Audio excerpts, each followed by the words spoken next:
ശകുന്തളയുടെ കഥ മഹാഭാരതത്തിൽ നിന്ന് എടുത്തിട്ടുള്ളതാണ്. അപ്പം ഞാനിന്ന് ശകുന്തളയുടെയും ദുഷ്യന്തൻ്റെയും കഥയാണ് പറഞ്ഞു തരാൻ പോകുന്നത്. ശകുന്തളയുടെ കഥ കാളിദാസൻ തൻ്റെ കാവ്യമാക്കിയപ്പോൾ അത് അഭിജ്ഞാന ശാകുന്തളമായി. അഭിജ്ഞാനം എന്ന് പറഞ്ഞാൽ അടയാളം എന്നാണ്. മഹാഭാരതത്തിലെ ശകുന്തളയുടെ കഥയിൽ നിന്ന് കുറച്ച് വ്യത്യാസത്തിലാണ് കാളിദാസൻ ഈ കഥ പറഞ്ഞിരിക്കുന്നത്. ശകുന്തളയ്ക്ക് ആ പേര് വന്നത് അവളെ ശകുന്ത പക്ഷികൾ വളർത്തിയതുകൊണ്ടാണ്. അപ്പോൾ ആ കഥ നമുക്ക് ആദ്യം പറയാം. പണ്ട് വിശ്വാമിത്ര മഹർഷി ഭൂലോകത്തെയും സ്വർഗത്തെയും ഒക്കെ തൻ്റെ തപസ് കൊണ്ട് വിറപ്പിച്ചു. അദ്ദേഹത്തിൻ്റെ തപസ്സാൽ ഇന്ദ്രപദവി തനിക്ക് നഷ്ടപ്പെടും എന്ന് പേടിച്ച ദേവേന്ദ്രൻ അദ്ദേഹത്തിൻ്റെ സദസ്സിലെ അപ്സരസായ മേനകയെ വിശ്വാമിത്ര മഹർഷിയുടെ തപസ് മുടക്കാൻ വേണ്ടിയിട്ട് അയച്ചു. മേനക വന്ന് അതിമനോഹരമായി നൃത്തം ചെയ്യുകയും തന്മൂലം വിശ്വാമിത്ര മഹർഷിയുടെ തപസ്സിന് ഭംഗം വരികയും ചെയ്തു. അദ്ദേഹവും മേനക എന്ന ഈ അപ്സരസും ഭാര്യ ഭർത്താക്കന്മാരായിട്ട് കുറച്ചു കാലം കഴിയുകയും അങ്ങനെ മേനകയ്ക്ക് ഒരു മകൾ ജനിക്കുകയും ചെയ്തു. എന്നാൽ അതോടെ ദേവേന്ദ്രൻ്റെ ചതി മനസ്സിലാക്കിയ വിശ്വാമിത്രൻ മേനകയെയും കുഞ്ഞിനെ ഉപേക്ഷിച്ചിട്ട് വീണ്ടും തൻ്റെ തപസ് തുടരുകയും മേനകയ്ക്കാണെങ്കിൽ തൻ്റെ കുഞ്ഞിനെയും കൊണ്ട് ദേവലോകത്തേക്ക് തിരിച്ചു ചെല്ലാൻ പറ്റാതാവുകയും ചെയ്തു. മേനക കുഞ്ഞിനെ കണ്വൻ എന്ന മഹർഷിയുടെ ആശ്രമത്തിന് കുറച്ചടുത്തായിട്ട് ഉപേക്ഷിച്ചിട്ട് ദേവലോകത്തേക്ക് പോയി. കാട്ടിൽ അനാഥയായി കിടന്നിരുന്ന ഈ പെൺകുഞ്ഞിനെ സംരക്ഷിച്ചത് ശകുന്ത പക്ഷികളാണ്. കുഞ്ഞിൻ്റെ കരച്ചിൽ കേട്ട് അതുവഴി വന്ന കണ്വ മഹർഷി അവളെ എടുക്കുകയും തൻ്റെ ആശ്രമത്തിൽ കൊണ്ടുപോയി സ്വന്തം മകളായിട്ട് വളർത്തുകയും ചെയ്തു. ഒരു അപ്സരസൻ്റെ മകളായി ജനിച്ചതുകൊണ്ട് തന്നെ അതിസുന്ദരിയായിരുന്നു ശകുന്തള. ശകുന്തള അങ്ങനെ കണ്വൻ്റെ ആശ്രമത്തിൽ വളർന്നു വന്നു. ശകുന്തളയ്ക്ക് 2 തോഴിമാരുണ്ട്, പ്രിയംവദയും അനസൂയയും. ഇവരുടെ പേരിനും അർത്ഥമുണ്ട്. പ്രിയംവദ എന്ന് പറഞ്ഞാൽ പ്രിയം മാത്രം പറയുന്നവൾ എന്നാണ്. പ്രിയംവദയുടെ വാക്കുകൊണ്ട് ഒരാൾക്കും ബുദ്ധിമുട്ടുണ്ടാവുകയില്ല. അതുപോലെ തന്നെയാണ് അനസൂയ. അനസൂയയ്ക്ക് അസൂയയേ ഇല്ല. ഒരാളോടും അസൂയയോ വിദ്വേഷമോ വെച്ച് പുലർത്താത്ത ഒരാളായിരുന്നു അനസൂയ. അങ്ങനെ തൻ്റെ തോഴിമാരോടൊപ്പം ശകുന്തള കണ്വാശ്രമത്തിൽ വളർന്നു വന്നു. ഇനി ദുഷ്യന്തൻ ആരാണ് എന്നറിയണ്ടേ? ഹസ്തിനപുരത്തിലെ രാജാവായിരുന്നു ദുഷ്യന്തൻ. അദ്ദേഹം ചന്ദ്രവംശത്തിൽ പൂരുവിൻ്റെ വംശപരമ്പരയിൽപ്പെട്ട ആളായിരുന്നു. 4 ദിക്കിലുമുള്ള രാജാക്കന്മാരെ തോൽപ്പിച്ച് അദ്ദേഹം അജയ്യനായി തീർന്നു. നാട്ടിൽ ഐശ്വര്യം കളയാടി. ജനങ്ങൾ ദാരിദ്ര്യമെന്ത് എന്നറിഞ്ഞിരുന്നതേയില്ല. ഒരിക്കൽ തൻ്റെ നാട്ടിലെ പശുക്കളെ ക്രൂരമൃഗങ്ങൾ വന്ന് പിടിച്ചു തിന്നുന്നുവെന്ന വിവരം അറിഞ്ഞിട്ട് അദ്ദേഹം ആയുധസമേതം കാട്ടിലേക്ക് പോയി. അനേകം മൃഗങ്ങളെ അദ്ദേഹം കൊന്നൊടുക്കി. അപ്പോൾ ഒരു ഭംഗിയുള്ള മാൻ അദ്ദേഹത്തെ ആകർഷിച്ചു. ശരം വിട്ടതുപോലെ പാഞ്ഞുകൊണ്ടിരുന്ന ആ മാനിൻ്റെ പിറകെ രാജാവും യാത്ര തിരിച്ചു. അങ്ങനെ അവർ മറ്റൊരു കാട്ടിൽ പ്രവേശിച്ചു. അവിടം വളരെ മനോഹരമായ ഒരു സ്ഥലമായിട്ട് അദ്ദേഹത്തിന് തോന്നി. തണുത്ത കാറ്റ് വീശി അടിക്കുന്നുണ്ടായിരുന്നു. പക്ഷികളുടെ സംഗീതമുണ്ടായിരുന്നു. കാടിൻ്റെ അരികിൽ കൂടി ഒരു ചെറിയ അരുവി ഒഴുകുന്നുണ്ടായിരുന്നു. അതിനടുത്ത് ആശ്രമങ്ങളുടെ ഒരു കൂട്ടവും ഉണ്ടായിരുന്നു. അതുവഴി ഒഴുകിയിരുന്നത് മാലിനി നദിയായിരുന്നു. എന്തായാലും ദുഷ്യന്തൻ ഈ മാനിന് നേരെ അമ്പെയ്യാൻ ഓങ്ങിയപ്പോൾ കുറച്ച് മുനികുമാരന്മാർ ഓടി വന്നു. അയ്യോ അയ്യോ അരുതേ, ഈ മാൻ വെറും മാനല്ല, അതൊരു ആശ്രമ മൃഗമാണ് എന്ന് അവർ പറഞ്ഞു. അപ്പോൾ ദുഷ്യന്തൻ തേരിൽ നിന്ന് താഴെ ഇറങ്ങിയിട്ട് ഇത് ആരുടെ ആശ്രമമാണ് എന്ന് അന്വേഷിച്ചു. അപ്പോൾ അത് കണ്വ മഹർഷിയുടെ ആശ്രമമാണ് എന്ന് അദ്ദേഹത്തിന് മനസ്സിലായി. എന്നാൽ കണ്വ മഹർഷിയെ ഒന്ന് സന്ദർശിച്ച് കളയാം, അദ്ദേഹത്തിന് അനുഗ്രഹം വാങ്ങാം എന്ന് കരുതിയ ദുഷ്യന്തൻ തൻ്റെ രാജകീയമായ ആടയാഭരണങ്ങളൊക്കെ അഴിച്ച് അവിടെ തൻ്റെ ഭടന്മാരെ ഏൽപ്പിച്ചിട്ട് കണ്വാശ്രമത്തിലേക്ക് പോയി. അദ്ദേഹം ഒറ്റയ്ക്കാണ് പോയത്. അങ്ങനെ അദ്ദേഹം കണ്വാശ്രമത്തിലേക്ക് പ്രവേശിക്കുന്ന സമയത്ത് ആരോ സംസാരിച്ചുകൊണ്ട് നടന്നു വരുന്ന ശബ്ദം കേട്ടു. അത് സ്ത്രീകളുടെ ശബ്ദമായിരുന്നു. അതുകൊണ്ട് അദ്ദേഹം ഒരു മരത്തിന് മറഞ്ഞു നിന്നു. അപ്പോൾ 3 പെൺകുട്ടികൾ, അതിലൊരാൾ അതീവ സുന്ദരിയായിരുന്നു, അവർ നടന്നു വരുന്നത് കണ്ടു. അതിൽ ഏറ്റവും സുന്ദരിയായ പെൺകുട്ടിയെ ഒരു വണ്ട് ശല്യപ്പെടുത്തുന്നുണ്ടായിരുന്നു. അപ്പോൾ ഈ പെൺകുട്ടി തൻ്റെ തോഴിമാരോട് ഈ വണ്ട് എന്നെ ശല്യപ്പെടുത്തുന്നു എന്ന് പരാതി പറഞ്ഞു. ദുഷ്യന്തന് ആ പെൺകുട്ടിയെ കണ്ടിട്ട് വളരെയധികം ഇഷ്ടം തോന്നി. ശകുന്തള തൻ്റെ തോഴിമാരോട് തന്നെ വണ്ടിൻ്റെ കയ്യിൽ നിന്ന് രക്ഷപ്പെടുത്തൂ എന്ന് പറഞ്ഞപ്പോൾ അവർ പറഞ്ഞു, അത് ഞങ്ങളുടെ ധർമ്മമല്ല ശകുന്തള, രാജാവാണ് പ്രജകളെ ആപത്തിൽ നിന്ന് രക്ഷിക്കേണ്ടത് എന്ന്. ഇത് കേട്ടുകൊണ്ട് മരത്തിന് മറഞ്ഞു നിന്നിരുന്ന ദുഷ്യന്തൻ പുറത്തേക്ക് വരികയും ആ വണ്ടിനെ ഓടിച്ചു കളയുകയും ചെയ്തു. അപ്പോൾ ഈ പെൺകുട്ടികൾ ഇദ്ദേഹത്തോട് താങ്കൾ ആരാണ് എന്ന് അന്വേഷിച്ചു. അപ്പോൾ തന്നെ പ്രജകളുടെ ക്ഷേമം അന്വേഷിക്കാൻ വേണ്ടി രാജാവ് പറഞ്ഞു വിട്ടതാണ് എന്ന് അദ്ദേഹം മറുപടി പറഞ്ഞു. അവരോട് തുടർന്ന് സംസാരിച്ച ദുഷ്യന്തൻ ഒരു സമ്മാനം എന്ന നിലയിൽ ശകുന്തളയ്ക്ക് തൻ്റെ കയ്യിൽ കിടന്നിരുന്ന മോതിരം ഊരിക്കൊടുത്തു.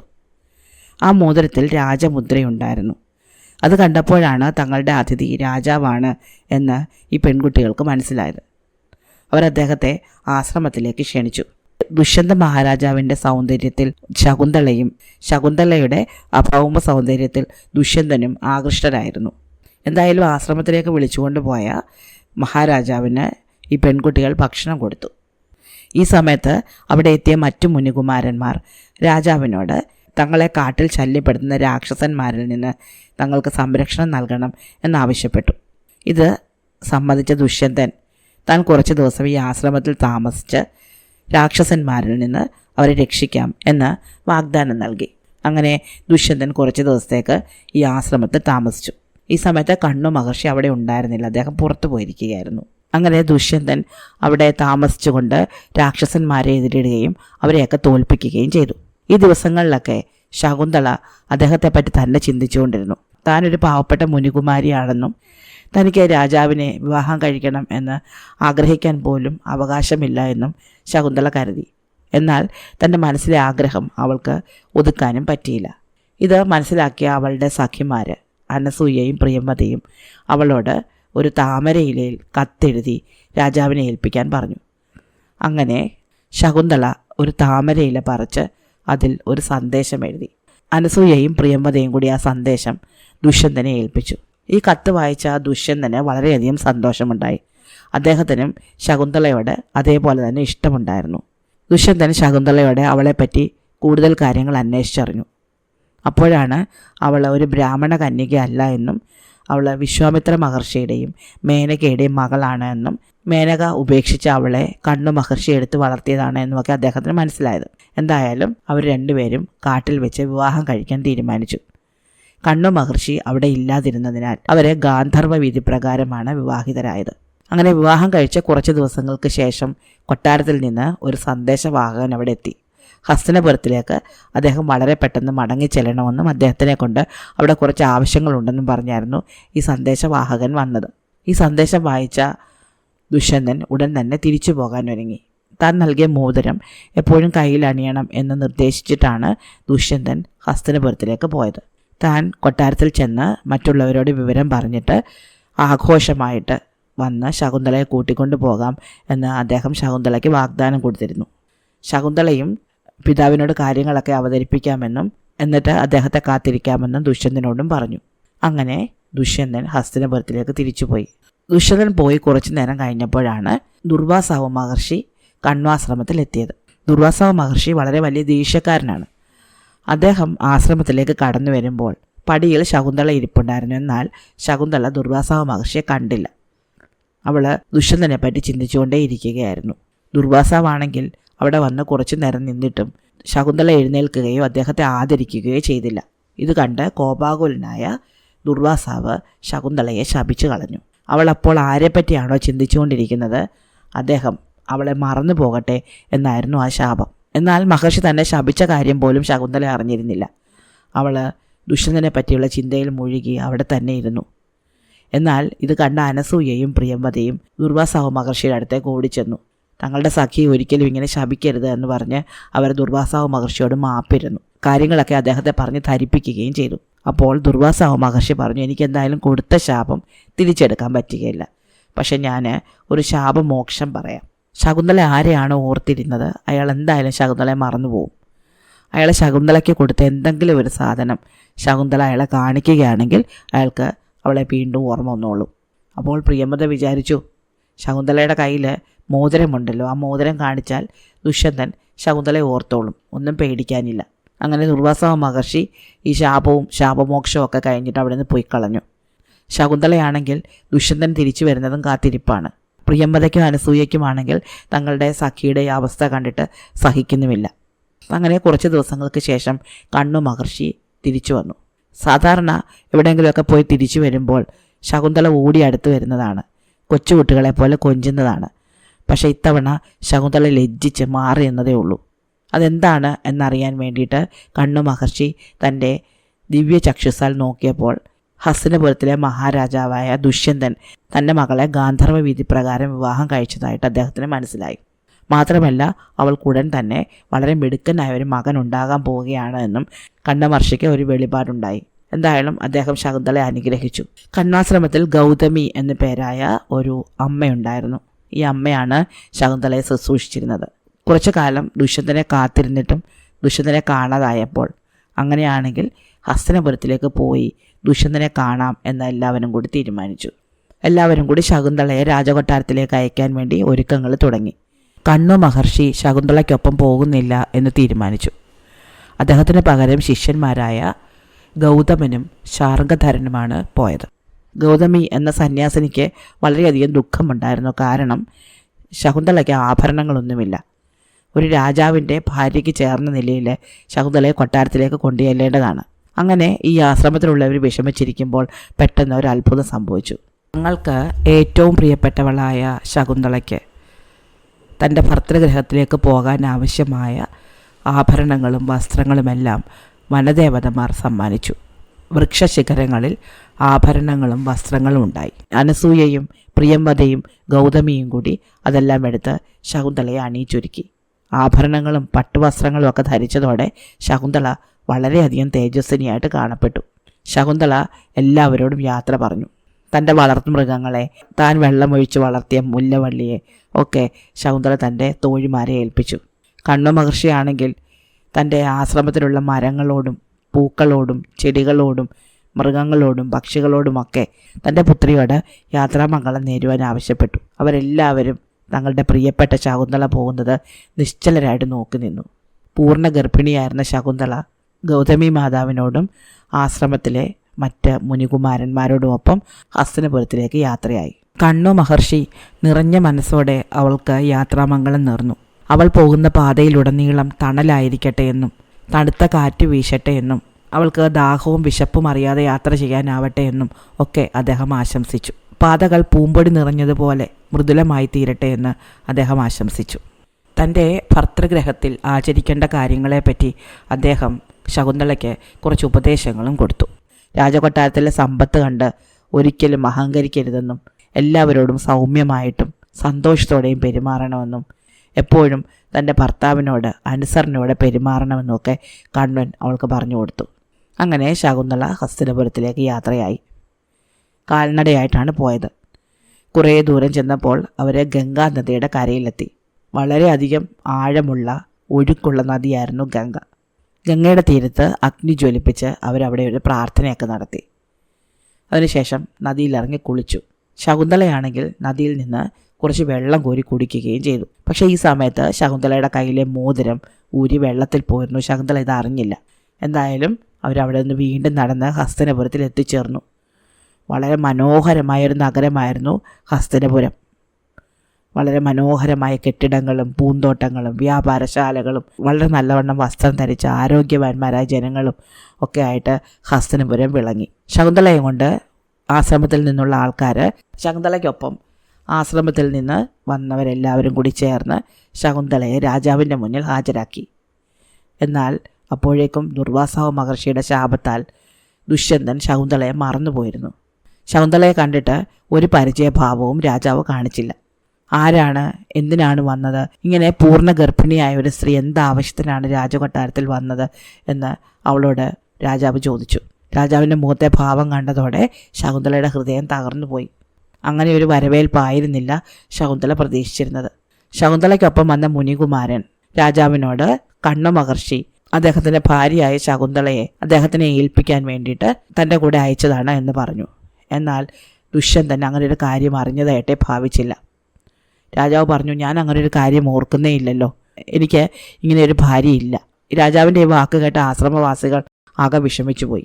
രാജാവ് പറഞ്ഞു, എനിക്ക് നിങ്ങളോട് ഇങ്ങനെ പറയേണ്ടി വരുന്നതിൽ ബുദ്ധിമുട്ടുണ്ട്, പക്ഷേ എനിക്കിങ്ങനെ ഒരു ഭാര്യയില്ല, നിങ്ങൾക്കെന്തോ അബദ്ധം പറ്റിയതാണ്. ഇതോടെ ആശ്രമവാസികൾ ആകെ പരുങ്ങലിലായി. അവർ ശകുന്തളയോട് ശകുന്തളയുടെ കയ്യിൽ രാജാവ് നൽകിയ എന്തെങ്കിലും അടയാളമായിട്ട് കാണിക്കാനുണ്ടോ എന്ന് ചോദിച്ചു. തൻ്റെ കയ്യിൽ മോതിരമുണ്ട് എന്ന് ഓർത്ത ശകുന്തള വിരലിലേക്ക് നോക്കിയെങ്കിലും വിരലിലപ്പോൾ മോതിരമുണ്ടായിരുന്നില്ല. ശകുന്തള ആകെ വിഷമിച്ചു പോയി. മോതിരം എവിടെയെങ്കിലും വീണു പോയതായിരിക്കും എന്ന് കരുതി അവർ അവിടെയൊക്കെ നോക്കാൻ തുടങ്ങി. ദുഷ്യന്തനാണെങ്കിൽ ഇതൊക്കെ കണ്ടിട്ട് ദേഷ്യം വന്നു. ശകുന്തളയുടെ മുഖത്ത് ഒരു മൂടുപടം ഇട്ടിട്ടുണ്ടായിരുന്നു. ഗൗതമി എന്ന സന്യാസിനി ശകുന്തളയോട് ആ മൂടുപടം ഒന്ന് ഉയർത്തി ദുഷ്യന്തനെ തൻ്റെ മുഖം കാണിക്കാനും അപ്പോൾ ദുഷ്യന്തൻ ചിലപ്പോൾ ശകുന്തളയെ ഓർക്കുമായിരിക്കും എന്നും പറഞ്ഞു. ശകുന്തള തൻ്റെ മൂടുപടം ഉയർത്തി മുഖം രാജാവിൻ്റെ മുന്നിൽ കാണിച്ചെങ്കിലും അദ്ദേഹം അപ്പോഴും ശകുന്തളയെ ഓർത്തില്ല. രാജാവ് ഓർക്കാൻ വേണ്ടിയിട്ട് ഒരുപാട് കാര്യങ്ങൾ ശകുന്തള രാജാവിനോട് പറഞ്ഞു നോക്കി. ഒരു ദിവസം എൻ്റെ മാൻകിടാവ് വെള്ളം കുടിക്കാൻ വിസമ്മതിച്ചപ്പോൾ അങ്ങ് താമരയിലയിൽ മഴവെള്ളം ശേഖരിച്ച് അവന് കൊടുത്തത് ഓർമ്മയില്ലേ? അങ്ങ് അങ്ങനെ വെള്ളം കൊടുത്തിട്ട് പോലും അത് കുടിച്ചില്ല. ഞാൻ കൊടുത്തപ്പോഴാണ് ആ മാൻകിടാവ് വെള്ളം കുടിച്ചത്. അപ്പോൾ അങ്ങ് പറഞ്ഞില്ലേ, നിങ്ങൾ രണ്ടുപേരും കാടിൻ്റെ മക്കളായതുകൊണ്ടാണ് ഞാൻ കൊടുത്ത വെള്ളം ആ മാൻകിടാവ് കുടിച്ചതെന്ന്.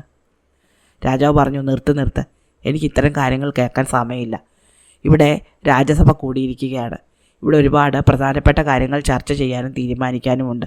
ഇങ്ങനെയുള്ള ചെറിയ ചെറിയ കാര്യങ്ങൾ പറഞ്ഞ് ഇവിടെ നിൽക്കേണ്ടതില്ല. ശകുന്തളയ്ക്ക് ദേഷ്യവും സങ്കടവും ഒക്കെ വന്നു.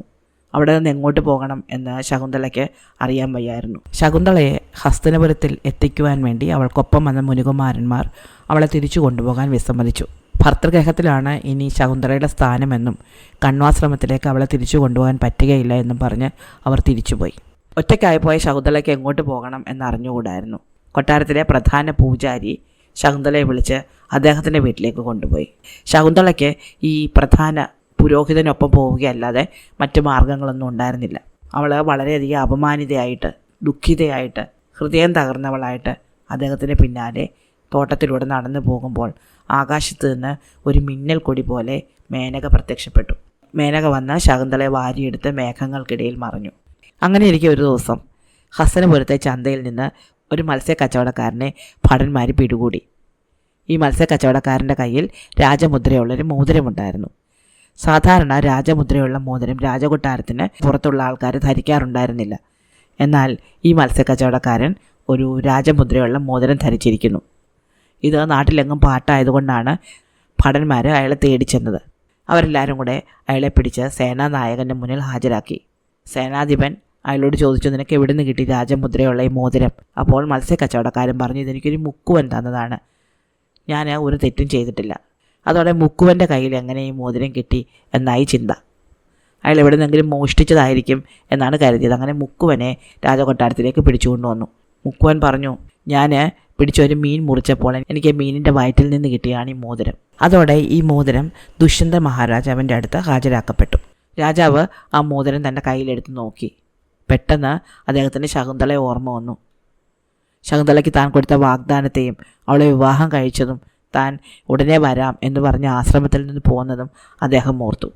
അദ്ദേഹം ആ മുക്കുവന് വേണ്ട സമ്മാനങ്ങൾ കൊടുത്ത് തിരിച്ചയച്ചു. പിന്നീട് ശകുന്തളയെ അന്വേഷിക്കാൻ തുടങ്ങി.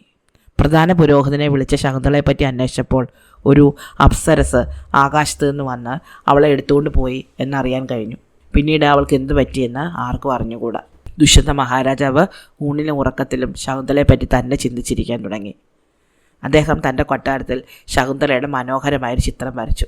ആ ചിത്രത്തിൽ ശകുന്തളയുടെ പ്രിയപ്പെട്ട വളർത്തുമാനെയും അവൾ വെള്ളമൊഴിച്ച് പരിപാലിച്ചു പോന്ന വനജ്യോത്സ്നയെയും വരച്ചു. അങ്ങനെ വർഷങ്ങളോളം ദുഷ്യന്തൻ ശകുന്തളയെ അന്വേഷിച്ച് നടന്നു. അവളെപ്പറ്റി ഒരു വിവരവും അറിഞ്ഞില്ല. ആ സമയത്ത് ദേവേന്ദ്രൻ തൻ്റെ തേരാളിയായ മാതലിയുടെ കയ്യിൽ ദുഷ്യന്തനോട് സന്ദേശം കൊടുത്തു വിട്ടിരുന്നു. ആ സന്ദേശപ്രകാരം ദേവന്മാർക്ക് അസുരന്മാരുമായുള്ള യുദ്ധത്തിൽ ദുഷ്യന്തൻ്റെ സഹായം ആവശ്യമുണ്ടായിരുന്നു. അങ്ങനെ ദുഷ്യന്തൻ ഇന്ദ്രലോകത്തേക്ക് പോവുകയും അസുരന്മാർക്കെതിരെയുള്ള യുദ്ധത്തിൽ ദേവന്മാരോടൊപ്പം പങ്കെടുക്കുകയും ചെയ്തു. യുദ്ധത്തിൽ ദേവന്മാർ വിജയിച്ചു. യുദ്ധമെല്ലാം കഴിഞ്ഞിട്ട് മാതലിയുടെ തേരിലേറി ദുഷ്യന്തൻ ഭൂമിയിലേക്ക് തിരിച്ചു വന്നത് ഒരു മനോഹരമായ വനപ്രദേശത്തിന് മുകളിൽ കൂടിയായിരുന്നു. താഴെ കണ്ട മനോഹരമായ പ്രദേശത്ത് തനിക്ക് ഇറങ്ങണം എന്ന് ദുഷ്യന്തൻ മാതലിയോട് ആവശ്യപ്പെട്ടു. അങ്ങനെ വിമാനത്തിൽ ആ സ്ഥലത്ത് കൊണ്ടുപോയാണ് മാതലി ദുഷ്യന്തനെ ഇറക്കിയത്. അപ്പോൾ അവിടെ സുന്ദരനായ ഒരു ആൺകുട്ടിയെ ദുഷ്യന്തൻ കണ്ടു. ആ കുട്ടി ഒരു സിംഹക്കുട്ടിയോടൊപ്പം കളിക്കുകയായിരുന്നു. വെറുതെ കളിക്കുകയല്ല, അത് സിംഹക്കുട്ടിയുടെ വായ തുറന്ന് പിടിച്ചിട്ട് അതിൻ്റെ പല്ലുകൾ എണ്ണി നോക്കുകയായിരുന്നു. രാജാവിന് ആ കുട്ടിയെ കണ്ടപ്പോൾ വളരെയധികം വാത്സല്യം തോന്നി. അദ്ദേഹം സ്നേഹത്തോടെ അവനെ നോക്കിക്കൊണ്ടിരിക്കുമ്പോൾ രണ്ട് സ്ത്രീകൾ അവിടെ കൂടി വരികയും കുട്ടിയോട് ആ സിംഹക്കുട്ടിയെ വെറുതെ വിടാൻ അപേക്ഷിക്കുകയും ചെയ്തു. ആ സിംഹക്കുട്ടി പോയി കളിച്ചോട്ടെ എന്നും അതിൻ്റെ അമ്മ അതിനെ നോക്കിയിരിക്കുകയായിരിക്കും എന്നും ഒക്കെ പറഞ്ഞിട്ടും ഈ കുട്ടി ആ സിംഹക്കുട്ടിയെ വിടാൻ തയ്യാറായില്ല. അവൻ അതിൻ്റെ വായിൽ കൈയിടുകയും പല്ലിൻ്റെ എണ്ണം എടുക്കുകയും അതിൻ്റെ കുഞ്ചു രോമങ്ങളിൽ പിടിച്ച് വലിക്കുകയും ഒക്കെ ചെയ്തുകൊണ്ടിരുന്നു. രാജാവിന് ഈ കുട്ടിയുടെ ധൈര്യത്തിൽ വളരെയധികം അത്ഭുതം തോന്നി. മാത്രമല്ല അവൻ്റെ മുഖത്ത് വളരെയധികം തേജസ് ഉണ്ടായിരുന്നു. അവന് തൻ്റെ ചായയുണ്ട് എന്ന് പോലും അദ്ദേഹത്തിന് തോന്നി. അങ്ങനെ നോക്കിയിരിക്കുമ്പോൾ അവൻ്റെ കയ്യിൽ കെട്ടിയിരുന്നൊരു തകിട് അഴിഞ്ഞ് താഴെപ്പോയി. രാജാവ് വളരെ വാത്സല്യത്തോടെ അവൻ്റെ അടുത്ത് ചെന്നിട്ട് ആ സിംഹക്കുട്ടിയെ വെറുതെ വിടാനും അത് പോയി കളിച്ചോട്ടെ എന്നും പറഞ്ഞു. മാത്രമല്ല അദ്ദേഹം ആ തകിടെടുത്ത് കുട്ടിയുടെ കയ്യിൽ വീണ്ടും കെട്ടിക്കൊടുക്കുകയും ചെയ്തു. ഇത് കണ്ട ആ സ്ത്രീകൾ അത്ഭുതപ്പെട്ടു പോയി. അയ്യോ, അത് തുടരുതേ എന്നവർ പറഞ്ഞപ്പോഴേക്കും ഈ തകിട് അദ്ദേഹം എടുത്ത് അവൻ്റെ കയ്യിൽ കെട്ടിക്കഴിഞ്ഞിരുന്നു. അപ്പോൾ രാജാവ് ചോദിച്ചു, അതെന്താ, അതിൽ തൊട്ടാൽ എന്തെങ്കിലും പ്രശ്നമുണ്ടോ? അപ്പോൾ ആ സ്ത്രീകൾ പറഞ്ഞു, ഇത് മാരീച മുനി കുട്ടിക്ക് കെട്ടിക്കൊടുത്തതാണ്, അവൻ്റെ രക്ഷയ്ക്ക് വേണ്ടി കെട്ടിക്കൊടുത്തതാണ്. പക്ഷേ അവൻ്റെ മാതാപിതാക്കളല്ലാതെ ആര് ആ തകിടിൽ തൊട്ടാലും അത് ഒരു സർപ്പമായിട്ട് മാറിയിട്ട് അവരെ കുത്തിക്കൊല്ലും. അങ്ങേ അതൊന്നും ചെയ്തില്ലല്ലോ.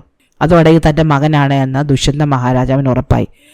അദ്ദേഹം മകനെ എന്ന് വിളിച്ച് അവനെ ആലിംഗനം ചെയ്യാൻ അടുത്തപ്പോൾ അവൻ പറഞ്ഞു, എന്നെ തൊടരുത്, ഞാൻ നിങ്ങളുടെ മകനൊന്നുമല്ല, ഞാൻ മഹാനായ ദുഷ്യന്ത മഹാരാജാവിൻ്റെ മകനാണ്. അപ്പോൾ അദ്ദേഹം പറഞ്ഞു, ഞാൻ തന്നെയാണ് ദുഷ്യന്തൻ.